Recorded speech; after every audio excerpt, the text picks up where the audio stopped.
Understanding the ego. Beyond the illusion. Welcome back, truth seekers, to a journey inward. Last time, we dipped our toes into the startling idea that the I we believe ourselves to be, the one making choices and seeking freedom, might just be a powerful illusion. Today, we're going to pull back the curtain on the star of that illusion, the ego. It's a word thrown around a lot, isn't it? He has a big ego, or she's so ego-driven. But what is the ego really from a spiritual perspective? Is it just self-importance, or is it something far more fundamental to our human experience?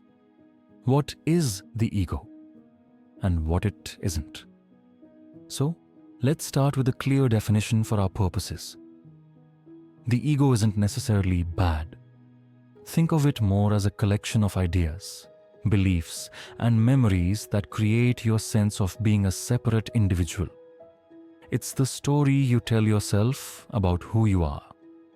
It's your name, your job, your past experiences, your opinions, your hopes, your fears, your nationality, your gender, your political views.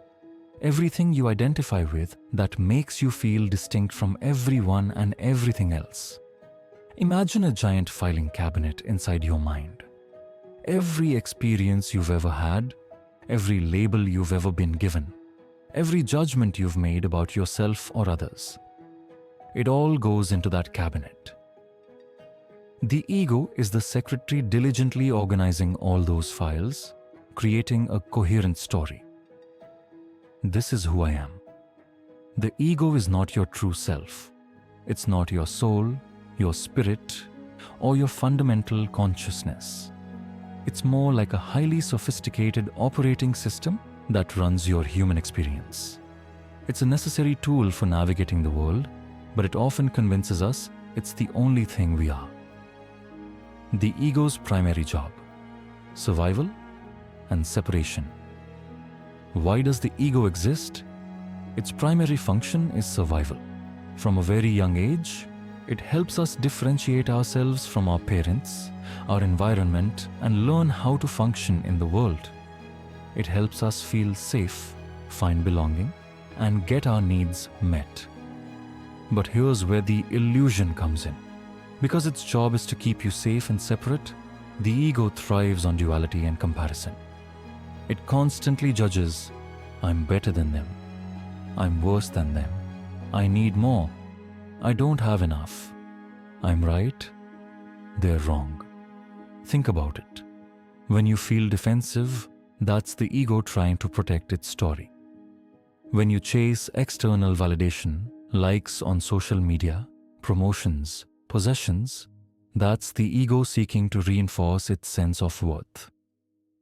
When you compare yourself to others, whether positively or negatively, that's the ego defining itself through separation. The ego, by its very nature, is afraid. It's afraid of not being enough, of losing what it has, of being seen as flawed, and ultimately, of dissolving. Because if its story collapses, what's left of me? How to identify egoic patterns in daily life? So, how can we start to spot the ego in action beyond just calling someone egoistic?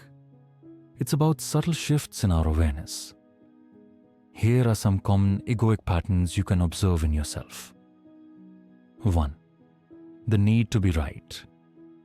Have you ever been in an argument, and even when new information comes up, you just can't admit you might be wrong? That stubbornness is often the ego protecting its intellectual territory. It identifies with being correct. 2. Taking things personally. When someone criticizes you or something doesn't go your way, do you feel a deep sting? The ego often internalizes external events, making them about its value or its failure.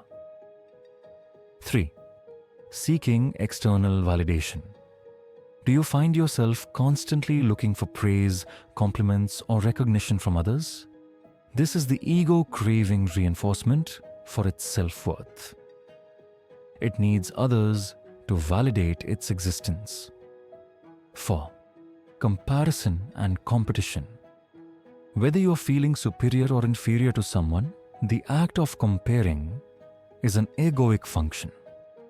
It's constantly measuring itself against others to understand its place. Attachment to outcomes. When you put a lot of effort into something, do you become deeply upset if it doesn't turn out exactly as planned? The ego often invests its identity in the results, not just the effort. 6. The voice of should. This is a big one. The ego often dictates how things should be, how you should be, how others should be, how life should unfold. This creates constant tension with what is. 7. Excessive planning and control. As we discussed last time, the ego loves control. It believes that if it can just manage every variable, it will be safe and happy. But this often leads to anxiety and exhaustion. Seeing through the illusion. It's not who you are. The key takeaway here and the core of many spiritual teachings is that you are not your ego. You are the awareness that observes the ego. You are the space in which the ego's story unfolds. Think about it this way. You have thoughts, but you are not your thoughts. You have emotions, but you are not your emotions. Similarly, you have an ego, but you are not your ego. What you call you is just a shadow. The ego is a powerful reflection, a detailed character in the play of your life, but it is not the actor or the director. It is the role being played. The goal isn't to destroy the ego. That's often another egoic goal in disguise. The goal is to recognize it for what it is, to see its patterns, understand its motivations, and gently disidentify from its story. When you start to observe the ego in action rather than being swept away by it, a profound shift begins. You create a space between your true self, the observer, and the ego, the observed. Practical tips for disidentifying from the ego. So, how do we begin this process of seeing through the ego? Practice. Self-observation. This is fundamental. Throughout your day, become a gentle witness to your thoughts, emotions, and reactions. When you feel a strong emotion, ask yourself, who is feeling this? Is this me? Or is this a story my ego is telling? When you catch yourself comparing, just notice it without judgment. Question your narratives. Whenever you hear yourself saying, I am so X, or I always do, Y, pause and ask, is that truly me? Or is that a label my ego has created? Challenge those ingrained self-definitions. Embrace discomfort. The ego hates discomfort. When you step outside your comfort zone, when you face a fear, or when you let go of control, the ego screams. But these are precisely the moments where you can glimpse beyond its boundaries. Don't engage with egoic thoughts. When the ego starts its endless commentary of comparison, judgment, or fear, don't argue with it. Don't try to fix it. Just observe it and let it pass, like clouds in the sky. Return your attention to the present moment, to your breath, to your senses. Practice gratitude and service. When you genuinely feel gratitude, or when you act in service to others without expecting anything in return, the ego momentarily fades into the background. These actions shift your focus from me to us, or to something larger. Spend time in nature. Nature has a way of dissolving the ego. When you're surrounded by vastness, the ocean, mountains, a forest, your personal story often feels small and less significant. The freedom of being, beyond the illusion. Understanding. The ego isn't about becoming a passive observer who does nothing. It's about acting from a deeper, more authentic place. When you realize you are not your ego, you are no longer limited by its fears, its cravings, or its constant need for validation. This is where true freedom begins. Not freedom from things, but freedom as your true nature. You can still set goals, have opinions, and engage with the world, but you do it without the heavy burden of "I must be this way," or "I must achieve that to be worthy." The ego will always be there, a part of the human experience. But as we grow in awareness, its grip loosens. It becomes less the master and more a tool we can choose to use or choose to set aside. So, for this week, I invite you to become a gentle detective of your own inner world. Observe your ego in action with curiosity, not criticism. See if you can catch it trying to protect its story, seek validation, or compare. And each time you do, remind yourself, this is a pattern. This is not who I truly am. It's in this continuous process of gentle observation that the illusion begins to dissolve, revealing the quiet, vast, and unchanging truth that you already are.